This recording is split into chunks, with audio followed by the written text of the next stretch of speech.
माझे तिन्ही पक्षाशी सुरळीत आहेत. अलीकडेही कालपर्यंत होते. भांडण त्यांचं माझ्याशी नाहीच आहे. भांडण त्यांचं आपसातलं आहे. ते आता पण म्हणून मागच्या प्रेसमध्ये मी असं म्हणालो, माहिती दिली की काँग्रेस आणि शिवसेना यांच्यामध्ये 10 कॉन्स्टिट्युन्सीज या अनसेटल्ड आहेत. एनसीपी, काँग्रेस आणि शिवसेना उद्धव ठाकरे गट यांच्यामध्ये 5 मतदारसंघ अनसेटल्ड आहेत. म्हणजे 48 पैकी 15 मतदारसंघावरती यांचं भांडण आहे.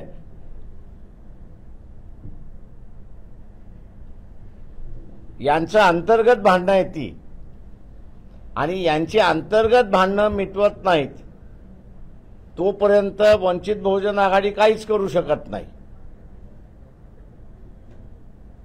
आम्ही असताना काल म्हणण्यापेक्षा 9 तारखेची बैठक झाली नाही, त्याच्यानंतर आम्ही असताना एक नवा प्रयत्न त्या ठिकाणी केला, आणि तो म्हणजे रमेश चेनिताल जे एआयसीसीचे रिप्रेझेंटेटिव्ह आहेत त्यांच्याशी संपर्क साधून, मग तुम्ही तिघांचं होत नाही पण काँग्रेस आणि वंचित बहुजन आघाडी, तुम्ही जी लिस्ट महाविकास आघाडीला दिलेली आहे त्या महाविकास आघाडीची दिलेली लिस्ट आणि वंचित आपण एकत्र बसून आपल्यापुरता तरी निर्णय करू. आम्हाला रिस्पॉन्स आला नाही, आणि म्हणून काल संध्याकाळी आम्ही असताना काँग्रेस पक्षाचे अध्यक्ष खरगे जे आहेत त्यांना असताना पत्र लिहून ही वस्तुस्थिती कळवली, आणि त्यांना विनंती केली की तुम्ही असताना रमेश जे एआयसीसीचे रिप्रेझेंटेटिव्ह आहेत त्यांच्या मार्फत किंवा त्यांनी महाराष्ट्रातल्या कोणाला तरी नेमून काँग्रेस आणि वंचित यांचं तरी सीट शेअरिंगचं सेटलमेंट आपण करून मोकळा होऊन जाऊ. पण तिथे असणारा अजूनपर्यंत या क्षणापर्यंत आम्हाला रिस्पॉन्स आलेला नाही.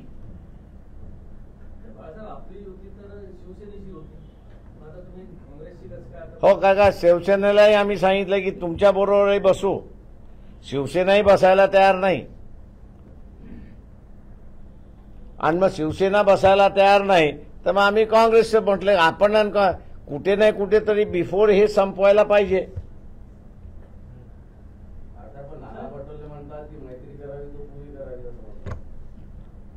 नानाला एबीसीडी माहिती नाही.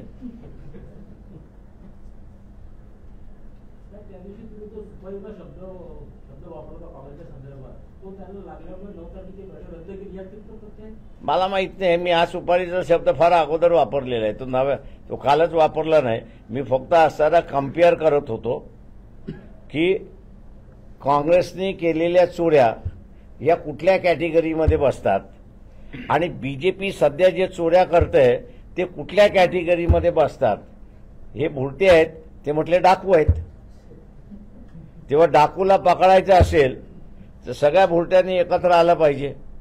त्याच्यामध्ये आम्ही आमच्यामध्ये समावेश केला होता. असं नाही की काँग्रेसला टार्गेट आम्ही केलं होतं.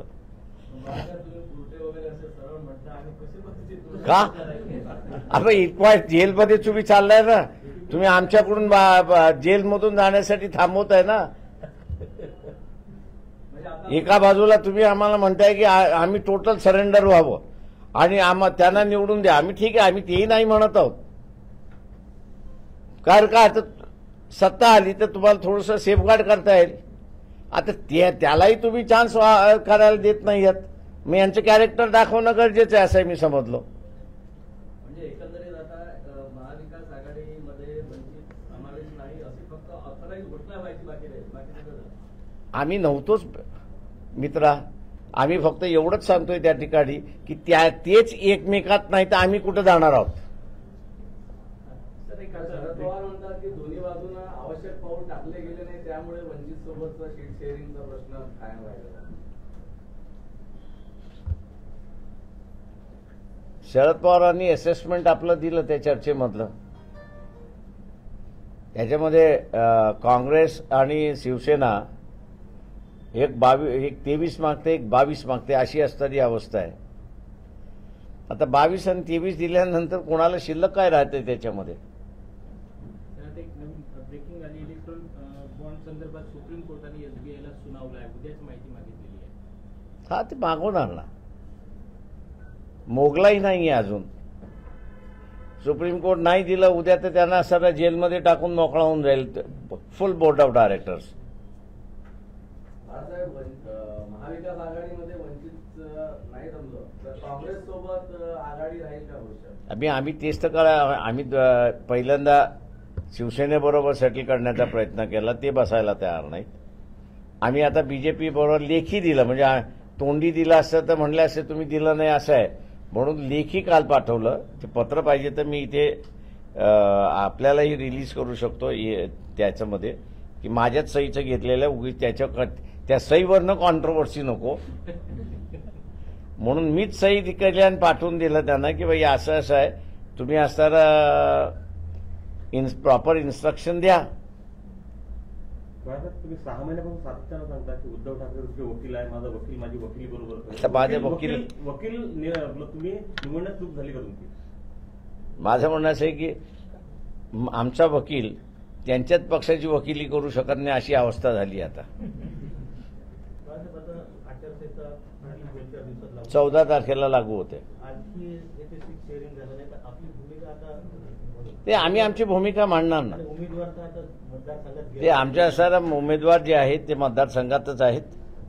आम्ही आमची भूमिका एकदा आचारसंहिता लागून झाली की 2 दिवसानंतर आम्ही आमची भूमिका मांडू, पॉलिटिकल भूमिका आमची मांडू आम्ही.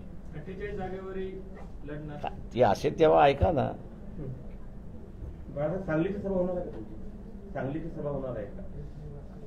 सांगलीची सभा इचलकरंजीची झाली आमची. होणार होती 14 किंवा 15 नाही, कॅन्सल झाली. ते सभा नव्हतीच आम्ही त्या याच्यामध्ये.